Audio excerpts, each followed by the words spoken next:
Football Then and Now, a fun look at football nostalgia and the modern game intertwined. Join us.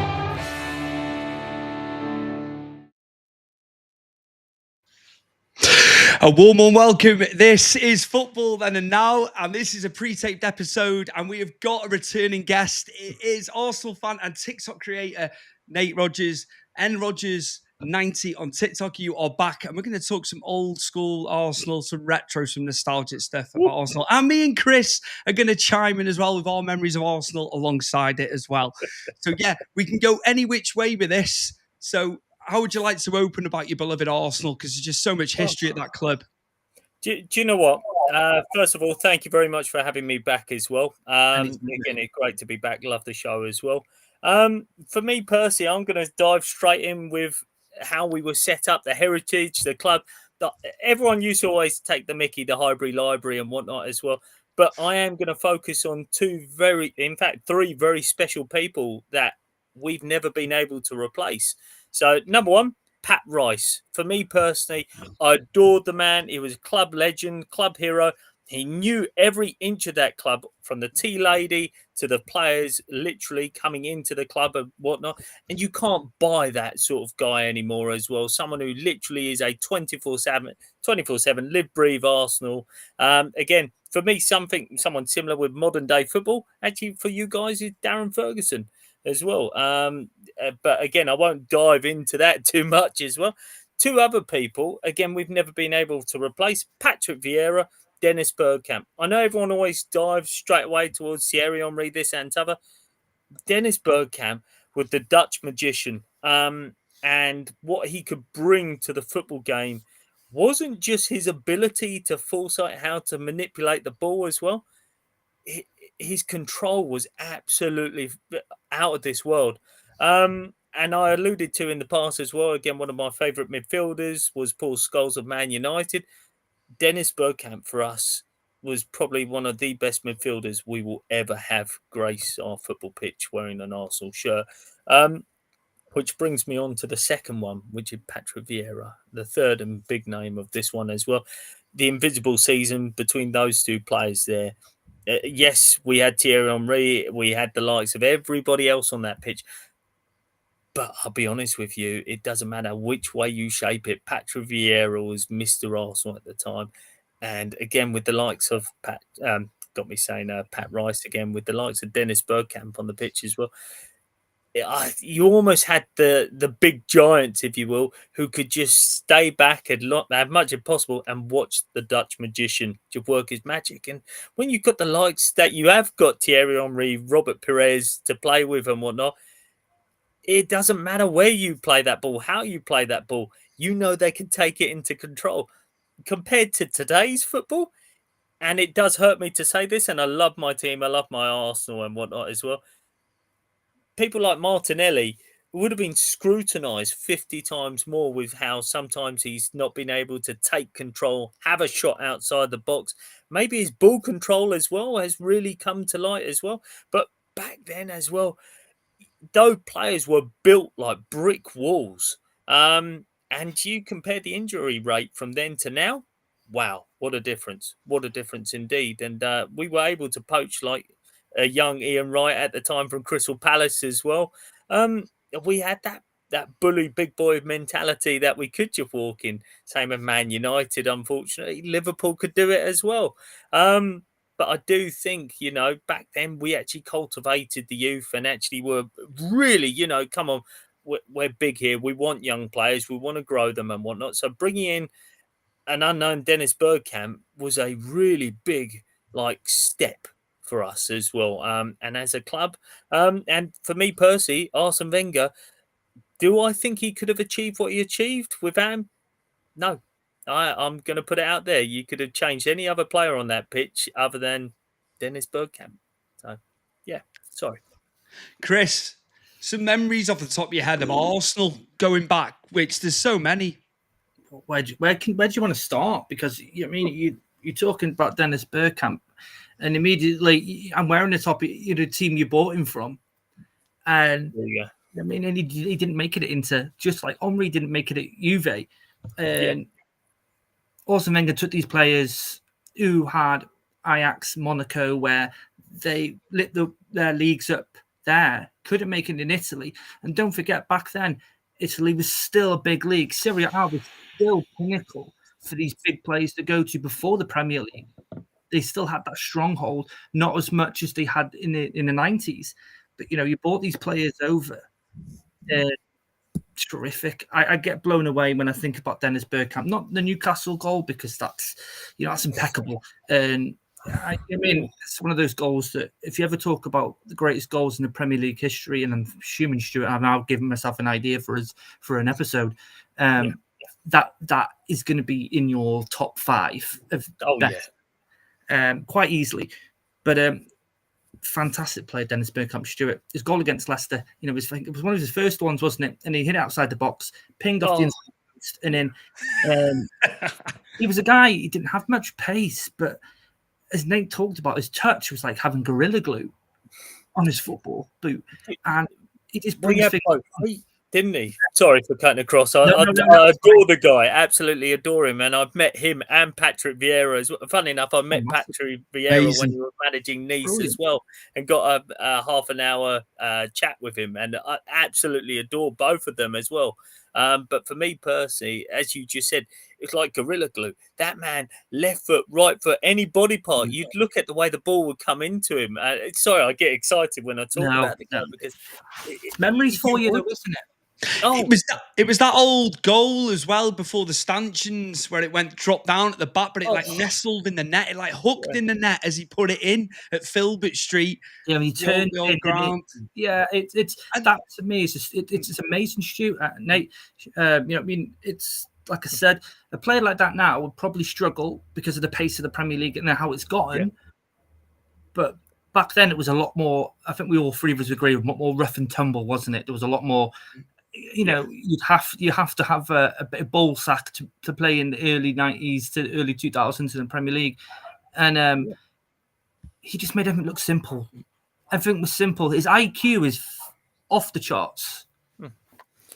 I think as well, I'm not going to talk about the goal up at Newcastle, Nate, because everyone talks about that. And Chris said, I love the Newcastle goal. It's the one that he's most known for, but that Leicester one for me, I'm with Chris.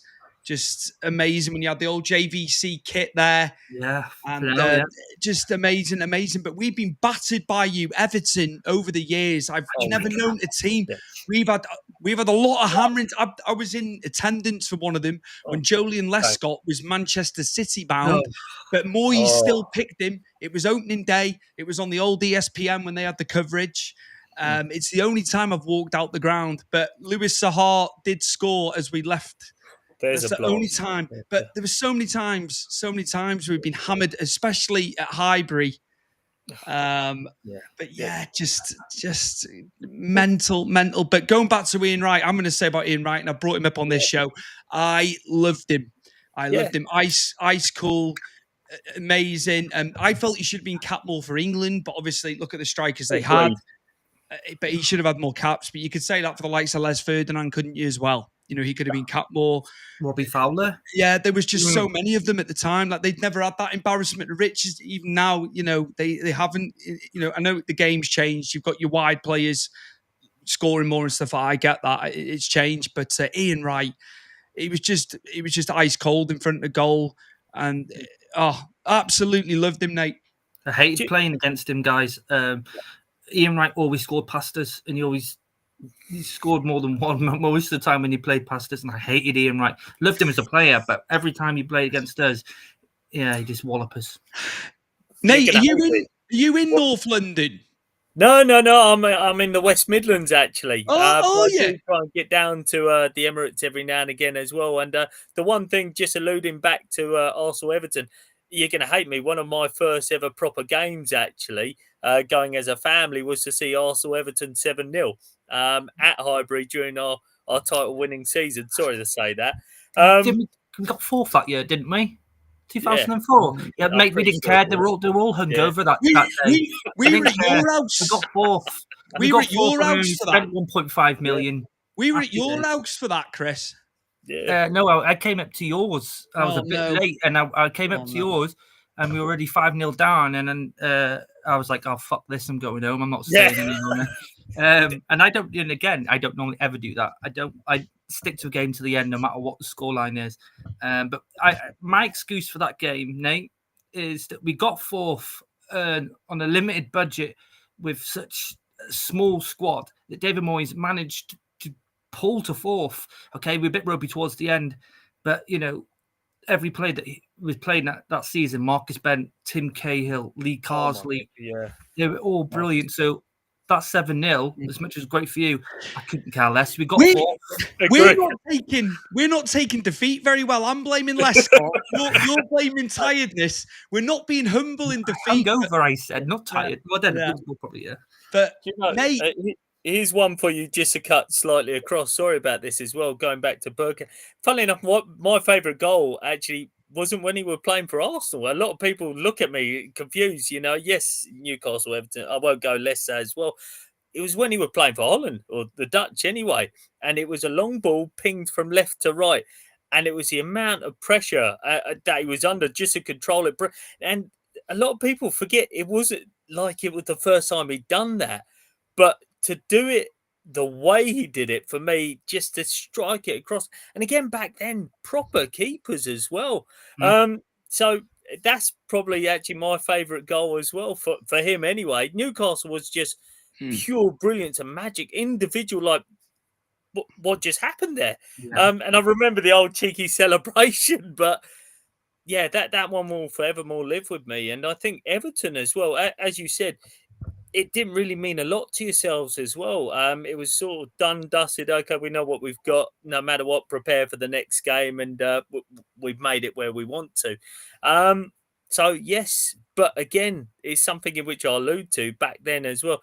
Your team, my word, I kid you not, you could give a beating out every now and again, and a lot of people regretted playing at your ground as well. And we did. We've had some fantastic results at home against you. We're just terrible.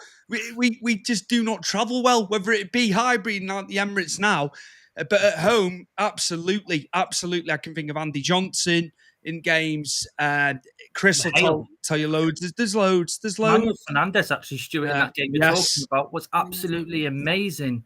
And then he obviously fucked us over, didn't he? And went to Spain for Valencia. But listen, like, they're always interesting games, because I think the last couple of times we've been to the Emirates, we've done really, really well. And considering, I think when we took you 0-0, wasn't it? And we literally sat everyone and defended for our lives. Style, obviously. Yeah. But it was great to see that, we did stick at it, because usually when we go there, I think a couple of seasons before that, we got to like 42 minutes and then absolutely fell to pieces as usual. I was going to say a big name in which I can't believe I actually said Darren is Duncan Ferguson as well. Yeah, you're all right. It's fine. Don't worry. There's a big lump as well, who again, he is Mr. Everton as well. And I'll be honest with you, prior to Moyes coming in and whatnot, I actually thought he was going to get the full-time job. I really like the guy. I love how he actually delivers to the team. But playing against, I forgot who it was as well. One of the cheeky boys was talking about, obviously, they made a comment whilst he was having a go at someone, and it's going to hit me now like a ton of bricks. But again, there is a guy you just didn't mess with. Even the likes of Roy Keane and whatnot, you look and go, good luck with that one. He'll bite your head off. And again, what a player as well. I mean, like, if ever you were taken out, he would be there. He was heavily touted. Bayern Munich were looking at him back in the day when he was playing for Scotland early on. He said it in the autobiography, which has come out this year. Great. He was heavily touted. There was big teams on the continent looking at him, which is mad. It's absolutely mad. And had he not had the injuries, even when he was up at Newcastle, we were gutted when he went, and the way he went, that was on Peter Johnson. Yeah. Done under the nose of the manager and everything. Not to make this about Everton, but had he not had the injuries, his stats would have been so much bigger. He scored a lot of goals, but he would have scored a lot more. And we were lucky in a sense that he didn't want to play for Scotland in the end, did he? After the way he was treated. Yeah. But yeah, Nate, I need to ask you your favourite game ever you've been in attendance for with the Gunners. Don't go back to the 7-0 against us. Please don't. Oh my word! They pumped it so many times over like 5 or 6-0. You could choose them. I don't reckon take it, and I'll have to leave, and you'll don't have to say Tony Adams scoring that goal either. No. Oh no. Oh, that's actually a hard one. Actually, it's going to sound silly, but out of all the big scorers and whatnot, I wouldn't actually go for any of the big ins, actually, even though one of the silly recent games not too long ago was actually when we beat, I believe it was Fenerbahce 7-0 as well. And even Nicholas Bentner got on the score sheet somehow. I actually can't pick, I'll be honest with you, because a lot of people straight away go to all the big scores and whatnot. No, there's so many games against... George Bucher. I just want to tell you, my mate who's been on, Arsenal fan, he picked a weird one. Olivier Giroud's first game against Coventry in the Cup when you hammered Coventry. So you can pick anything. Sorry for jumping in. You can literally, it doesn't have to be like a famous one. It can be just a game, because he picked Arsenal beating Coventry in the Cup because he said the atmosphere was amazing. Do you know what then? I'd have to go against Arsenal West Ham. My father's a West Ham fan as well. And we, again, a bit cheeky as well. We beat them. But again, for me, Percy, it wasn't the sheer fact we were all over them, anything like that as well. It was a mentality we had. And again, West Ham, over the years, you look at the teams they've been able to produce for nothing. Again, obviously losing one of their chairmen, not that long ago as well. I think it was about 4 or 5 years ago. One of them passed away. But again, for me, Percy, as a team, yeah, I'd have to go to any of the ones Arsenal, West Ham, because I've got the most joy against my old man. Putting the boot in on your old man, I like it. Yeah, 100%. I've got to say as well, just Pizzagate. Let's bring Pizzagate up. Wouldn't that have been good to be in the tunnel? Do you know what? The amount of times in which, again, a lot of people will talk about a few times in which against Man United, we've had rough ups against West Ham and whatnot. There's many a time where you look at the squads we've had and you just think, everyone had everyone's back. But yeah, amen to that. Also, I think talking to goalkeepers, let's throw David Seaman in there. Come on. And if we've got time, we can talk about Jens Lehmann as well, because he was fantastic. He was with you at a fantastic time, fantastic period. But again, it was your back line. I know we were talking about Sol Campbell, Ashley Cole afterwards, but when you had Lee Dixon, Winterburn, Steve Bold, Martin Keown, Tony Adams, of course, Mr. Arsenal. But yeah, David Seaman, just what a career he had. I was just about to say, fun enough, there's a man I met on the riverbank as well. He does the acidity tests on lakes and whatnot as well. Who haven't you met? Oh, there's so many I would love to meet as well. My partner, Kalula, the amount of Man United and other players she's met that I truly, including the late Ozzy Osbourne as well, she's met, which I never had that privilege as well. God rest his soul. But for me personally, there's a big one. As I said, when it came to losing our back line, irreplaceable. And obviously over the years, yes, you can look at stints with Lehmann. They tried with Almunia. You can't feel those sort of boots. And that's why when we brought Ramsdale not that long ago, it was a sort of same mentality as well. In fact, there was a lot of time in which we looked at Ramsdale, and even David Seaman was like, he's got so many of my characteristics. You could compare the likeness and that laugh, that bellow of a laugh as well. In fact, one of the main things I remember David Seaman, again, the clawback as well, those hands were massive. And in real life, they are huge. But again, he's such a gentle giant off the pitch.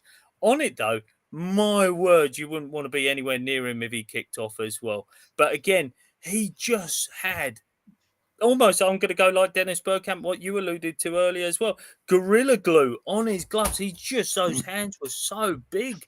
But again, never could we replace him as well until recently with Raya, who offers the same sort of attributes as well, but completely different characteristics.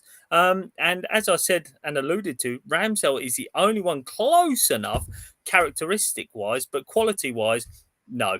What a guy, what a keeper as well. But again, you know, you got to look back then as well. There was an array of keepers you could look at. One of my favourite keepers is Buffon as well.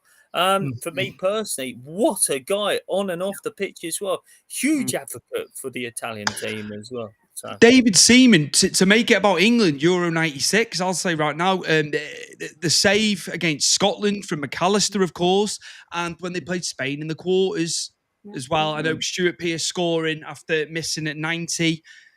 Big moments, like, you know, he was pivotal to them getting to the semi-final. You know, I know it didn't work out in the end, but yeah, you know, you can look back at that, like the penalty saves that he had to make in that tournament to get them where they were. Because I mean, Scotland came at them in that game. I remember it so well. Yeah. Yeah, 100%. And the other thing in which you've got to remember as well is back then you had to keep it in your head. It was very rare you saw anyone with any notations anywhere, like you see in today's game on the bottles and whatnot as well. And they'd all be pulled to one side and given a little bit of a lecture because they did watch and see other teams and whatnot. I'm not saying they didn't scout their opposition, but again, what a rivalry, what pressure. And again, yes, we didn't go all the way, but you know what? You've got to give it to him. What a guy. It's amazing. It was amazing competition. And he was very unlucky against Germany in that one. It was just one of them. Pens wasn't our thing. Before you guys carry on, obviously I'm going to jump out now. Otherwise I'm going to get manhandled by the other half. But it's obviously nice to meet you. Enjoy both shows doing with you. We'll definitely get you on. Obviously Stuart will sort that out with you. But obviously, this is the season starts. I'd like to get you on actually not long after Man United and Arsenal, just to see how your feelings are after that game, because it is such a big game to start the Premier League in. And thanks very much. Also, I'm going to just jump in here and say Southall was better than Seaman and Pickford's better than Ramsdale. Much love. I agree with Pickford. See you later. Have a good one. Thank you again. There's one guy just before you cut off as well on that one. Do you know what?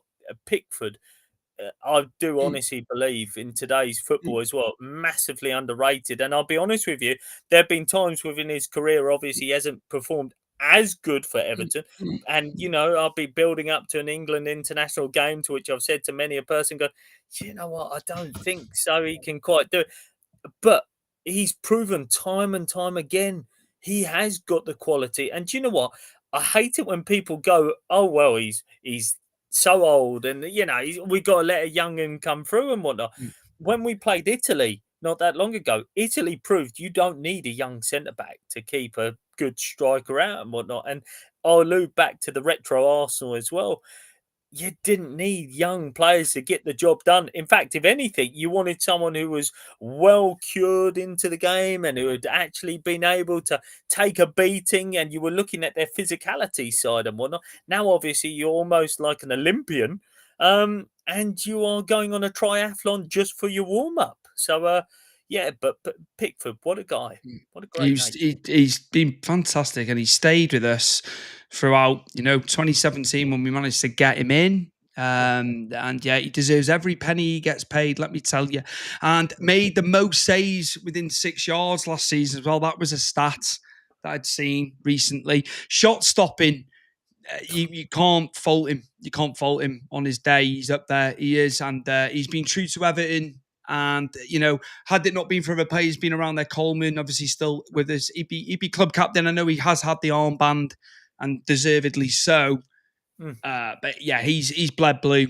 And when you look back that we paid, what, with the add-ons, 30, I think it was, with add-ons, it's been fantastic for us, Nate. Well, worth every penny. And again, same thing as I allude to Arsenal, some of the buys we used to do. Yeah, some of them were risky for Arsene Wenger's first period and whatnot. And again, if you look a little bit further into his tenure, if you will, Abu Diaby as well. There's a guy I felt so sorry for, constantly injured and whatnot. But when he played, if you broke down his play, what a midfielder. Santi Cazorla, again, injury, all the I mean, like the moment he had that injury, we were playing Champions League and whatnot, and he was saying, I need to come off, and for whatever reason Arsene Wenger didn't take him off, and unfortunately as I said, going in today's football management as well, having a plan B or a C or a D and whatnot, that really does separate you from the rest as well. And Arsene Wenger, when he first came onto the scenes, a lot of people like Arsene, who, he just couldn't quite captivate a second squad. And unfortunately, as I said with Diaby, he spent so much out. It was unreal. But there's a talent we just never could produce again.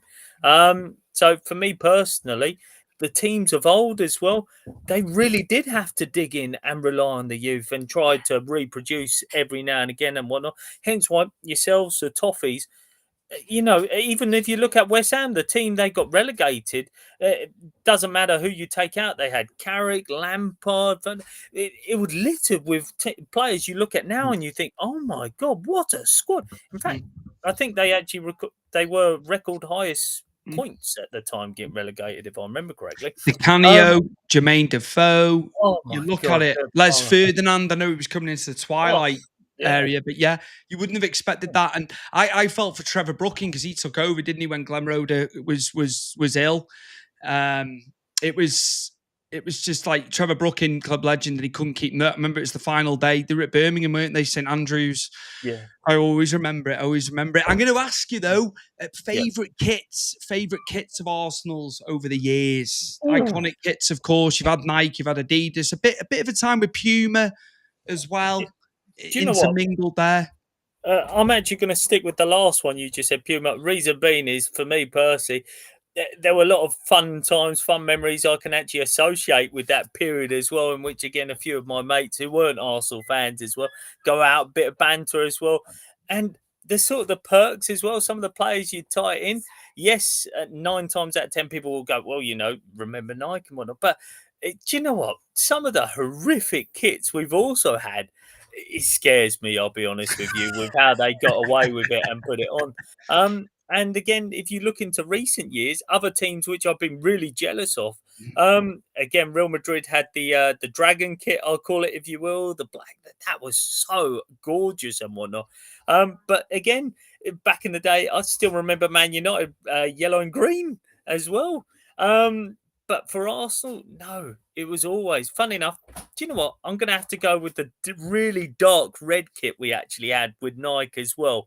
That's probably my favourite because for me, that brings back the best memories I had. And I'm actually going to say a lot of people are going to hate me for this as well. We had a gold kit briefly as well. And I kind of like that as well, even though we could never afford the proper kit and whatnot. Was that the Sega one? Yes. Yeah, man. yeah. You had Viltord up front at the time. And yeah, go on. No, why not? Why not go gold? Why not?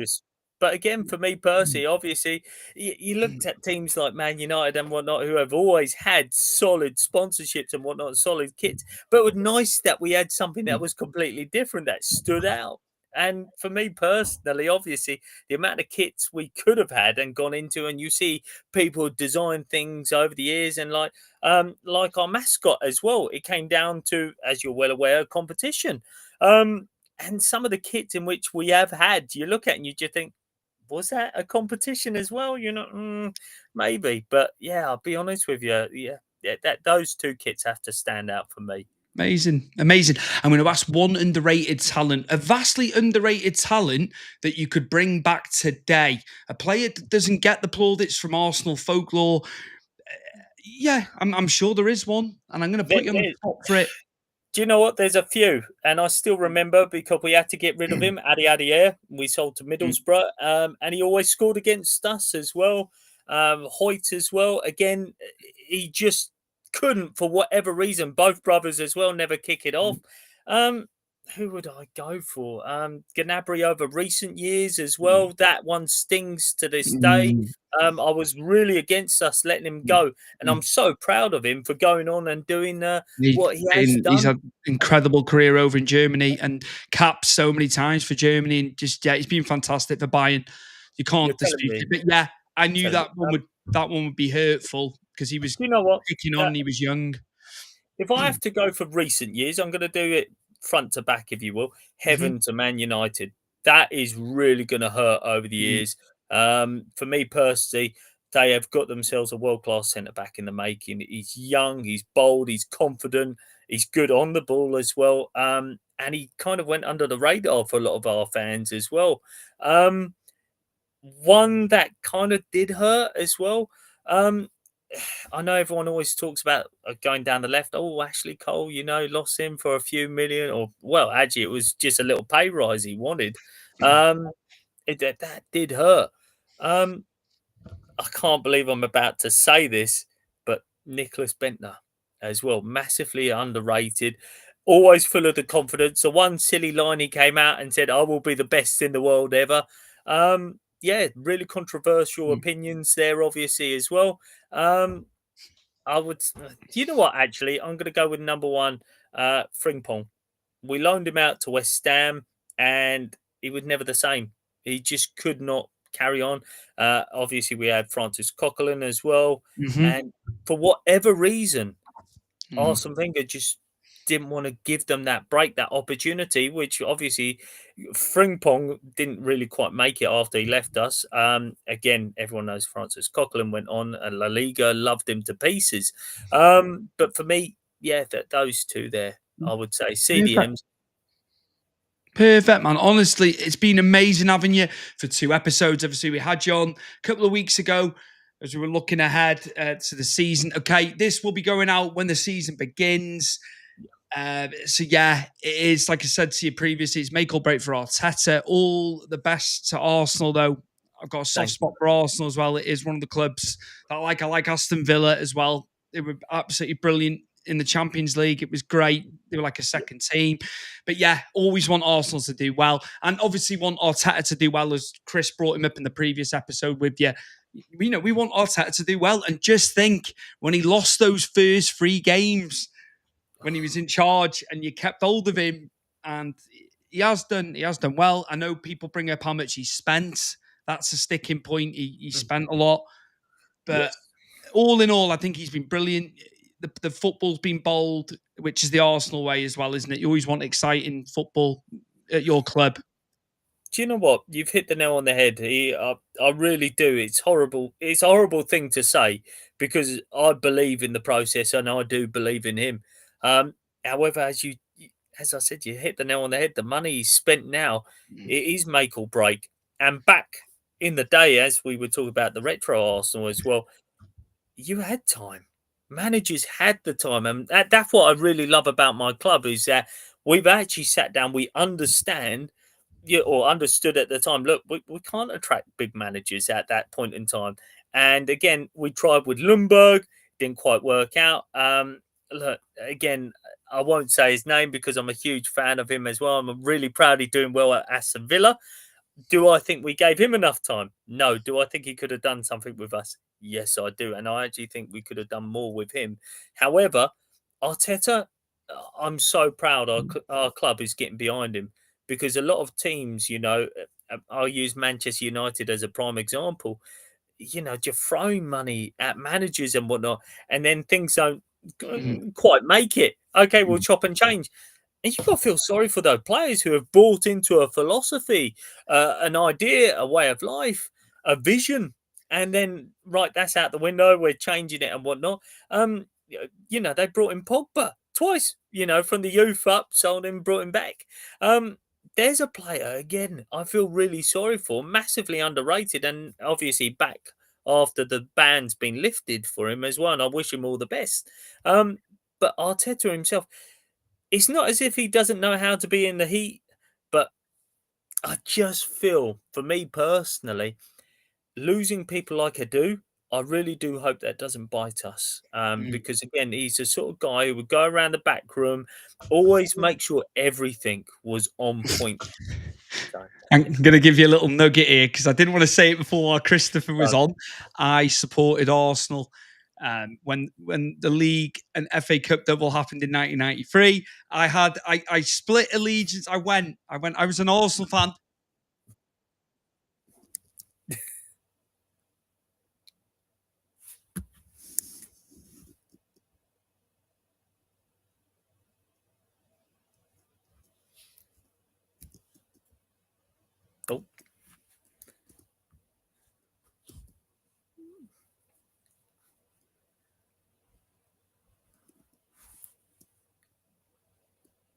I was going to say, I don't know if it's me. I can't quite hear you.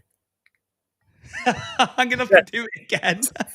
Yeah, the microphone's gone off. I can edit this, though. Luckily we're not live. I was an Arsenal. I was an Arsenal fan in '93. I went glory hunting. I went glory hunting with the league and FA Cup double. And, you know, I was saying in the previous episode about Ian Wright, of course. I loved Ian Wright. I loved him. I had the JVC Adidas equipment kit, and I had it ordered in. I had it ordered into my local, it was called Sports Eat, the shop. It was an independent sports shop. And he used to get the best stuff in, honestly. Anything branded, you know, the sports makes and stuff like that. But yeah, the FA Cup was stitched onto that shirt as well. So yeah, I had a year where I was an Arsenal fan. I was a glory hunter because of Ian Wright. Because of Ian Wright. Get in there. Good lad. See, I knew there was a right part of you. Again, I will say, maybe this is me being big-headed as an Arsenal fan, but I do feel if you ask every fan in the country, other than Tottenham fans, obviously, and maybe a few others, Arsenal's always held a soft spot because, you know, we have brought many a memory, and there was a long period of time we were the only competition for teams like Man United.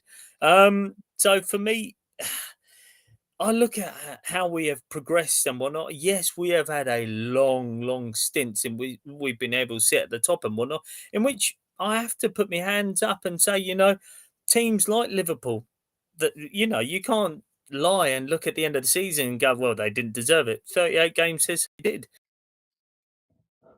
And something in which Arteta really can't be the nearly men. You know, what was the expression? Always never the bride. I've come out with this one on this show. I love Arteta. Don't get me wrong. I love Arsenal. I do. You know, as you've heard, my previous allegiance to the Gunners. But yeah, that is the case. And I was on holiday in Tenerife 2 years ago, and we were walking back from a meal, and I was checking the score, and you were playing Southampton at your place. Oh. Martinelli scored, if I remember rightly, but you ended up drawing the game 2-2. Yeah. And it was April, wasn't it? And I was like, this is going to break them. This is going to break Arsenal, this one. Because Southampton was, you know, weren't great, were they? No, they weren't. And they were on their way out as well. And I'll be honest with you. And again, they did actually deserve to win the game, Southampton, to be fair. Dying few minutes as well. They nearly scored twice, if I remember correctly.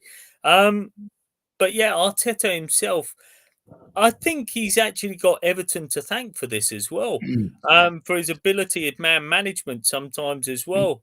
Because the one thing he's learned from Everton, which he didn't learn from us, is that anything is possible. Anything. Don't give up. No matter what you do, do not give up. And that's something in which, compared to the retro, the Arsenal of today, up until maybe the last season or two, that team just didn't have it, you know, and you know, you almost looked at the time and you thought 80th minute, here we go. Oh my goodness, last 15 and whatnot. But that's something in which Arteta, he'll never forget his roots, and he'll always be grateful for people like yourselves. And he, again, Cahill and whatnot as well, cultivated that mindset around him. But I do think, for me personally as well, that part of his journey was so pivotal for his managerial career. Sorry. I understood why he went to you. You were at the time, but we were gutted when he left. But we did get a lot of years out of him as well, and we made good money on him as well because he was bought for like 2 million at the time when we got him. We got him for a snip, but he lit it up for us. He was brilliant, and do you know who's underrated for us? Doesn't get enough plaudits. He's been fantastic on the punditry. Leon Osman. Leon Osman was absolutely brilliant in there as well. You know, Everton fans, but I think fans from other clubs don't think about him. He was the goals he scored, the way he linked up with Arteta and Cahill. So he doesn't get enough plaudits either. Do you know what? You've hit the money on the head there as well. And sometimes you'd see his hold-up play, and a lot of people didn't look at it as well for his size. You know, he really did a fantastic job. And again, I know everyone always looks at, you know, again, Captain Baines, Leighton Baines as well. it made his life 50 million times easier being able to fly down and actually play with somebody as well. And a lot of people forget, again, I'm going to allude to Liverpool with Trent. It doesn't matter how good of a wing back and a fullback you are. If you can't deliver or if you can't play off somebody, you're just running for nothing. You're playing for nothing, and it demotes every part of your team, and mentally as well destroys you. But I think people like Leighton Baines fed off that desire. Okay, I'm open. Please play me in and whatnot as well. And people always look at superstars and whatnot, and they go, "Well, prime example. I'll use it like Lionel Messi for Barcelona. You again, Iniesta." I mean, like, I'm not saying Messi could not have achieved what he did coming through the ranks as well without him, but it made it a heck of a lot easier as well. And Everton are one of those teams in which have always had young players coming through as well. And people like Osman, people like Baines, again, Coleman came through as well. It just, purchase. It just made that mindset of, yes, okay, we can nurture you, we can bring it. And I do think in today's world as well, managers like David Moyes are priceless as well for what he can offer off the pitch. But again, what a fantastic ambassador Osman as well. Baines and Pienaar, they were the overlap before the overlap show, let me tell you. And then it didn't work out for him at Spurs, and we got him back, thankfully, because he should never have gone. But they were telepathic down that left side. They were brilliant. You just extending off what you were saying about Bainesy getting up the pitch, him and Pienaar. Like Pienaar, another, again, Pienaar was at Ajax, he was at Dortmund. Moyes, probably he had his best times at Everton, Pienaar. Agreed indeed as well. And it's something which a lot of people, I don't think, truly recognise how much work David did, again, off the field as well. Physically, mentally, that guy suffered a lot, as you've already alluded to from his past, gone to places, and for whatever reason, it hadn't quite worked out as well. And that's a part of management that a lot of people really underrate, the ability to get around and pick up a player when they're mentally beating themselves up. I mean, we're not talking about someone who couldn't play ball as well. He could. And on his day as well, you just look and go, oh, please don't. Just stop. But again, just being able to play as part of a team. What a great player. And as you said, Tottenham came and poached him. And for whatever reason, it didn't work out. But again, being able to bring him back, I think that was a really good deal personally. Right. And he did offer a lot as well, inclusive of depth as well at the time. Yeah, he worked wonders with minimal money. We didn't go in big a lot of times. Yakubu, at the time he went in big for, but he was able to bring people in like Sylvan Distan had been, at City, and he brought him in. He was brilliant. Johnny Heitinga, we had him not that long, but he was able to change it when we lost people. So yeah, just brilliant. Nate, I just want to say, can you plug your TikTok channel, please, for us? And just explain to the viewers and listeners what you do with N Rogers 90. Long and the short is so M Rogers 90 as well. Love talking about any sport as well. Football, F1. Again, going to be taking a little bit of a backseat on rugby as well this season as well with someone. But for me personally as well, just because I'm an Arsenal fan, I don't just like talking about my team. Football is a universal language, and I love debating anything as well. Many of my opinions as well. Some may be controversial, like players I think we should have and whatnot as well. But again, for me, Percy, brought every way forward. But again, this show in particular, thank you for having me on as well. Not a problem. I will send over some clips, of course, to you if you want to use it on your channel.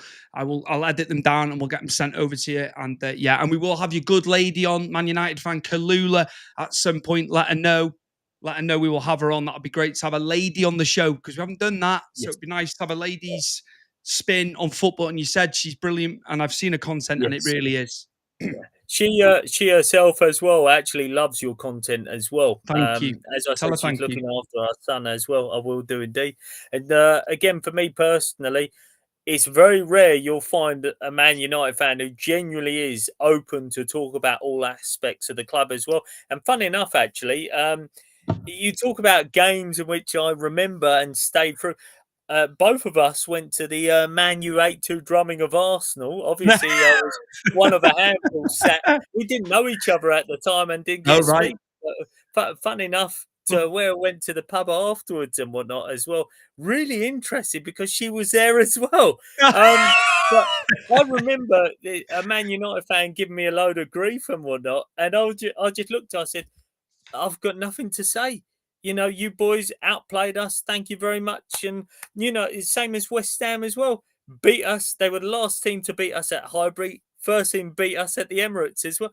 There are many memories I've had over the years of every club. And, you know, being able to share it with my partner is fantastic as well. Obviously, you know, I've lost out to my son. He's now a Man United fan. So I'm hoping the next one we have, I might be able to bring in to the Arsenal one. But, yeah, she herself, watching everything we can and whatnot, including the F1 together as well. You know, for me personally, she already had a bit of knowledge on the F1 as well, but I love it, absolutely adore it and whatnot. And for me personally, as I said to you, Man United are the dark horse to try and breach the top 6 this season. You're not the only person to say that. We've had that I can't remember who it was who we had on, but they've said what you've said. They said who they've signed, and I've forgotten who it was, but we did. Yeah. Somebody said like United will be, because I said who's going to be outside, is it you're not going to be looking at, but they could do something. So they've said exactly what you've said. They've said exactly the same thing, mate. But Nate, thank you so much for doing back-to-back episodes with us. It's been incredible. Keep doing your thing, mate. Absolutely brilliant. Love the channel. Absolutely adore it.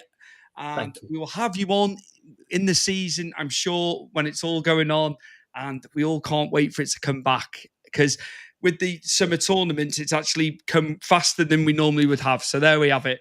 Indeed. And it's going to be that little bit more spicier with the World Cup coming up as well. Yes. So we're going to see a lot of players giving it their all. And the one thing I always say to people as well, the back end, it's really interesting to see what players actually take a back seat towards the back end of a season as well. And these supposed injuries as well that keep popping up and whatnot. But the one thing in which, just before we go as well. I'm really, I just wish Arsenal themselves were able to keep that depth we've now invested in. Yes, we've got to sell a player or two as well, may I add. But if we can keep the depth, we'll reduce that injury risk and keep rotation going. But because of FFP regulations, if we have to buy Eze or want to buy Eze, someone must go, at least one. So, yes, big times ahead. Definitely it is. It's all about your squad depth, without question. And that's what Moyes is trying to do with us. You can see it, because we were threadbare at times, and he worked miracles. He really did. So yeah, thank you so much to Arsenal fan and TikTok creator Nate Rodgers for coming on for back-to-back episodes. This one was weeks before, but it will be out, and we've had a live episode as well. Great covering Arsenal with you, and as I say, we'll have you on later on in the season. Take care, Nate. All the best. This has been Football Then and Now, a nostalgic look at football, but we also blend in current football topics and the latest news. Good evening, everybody. Good evening.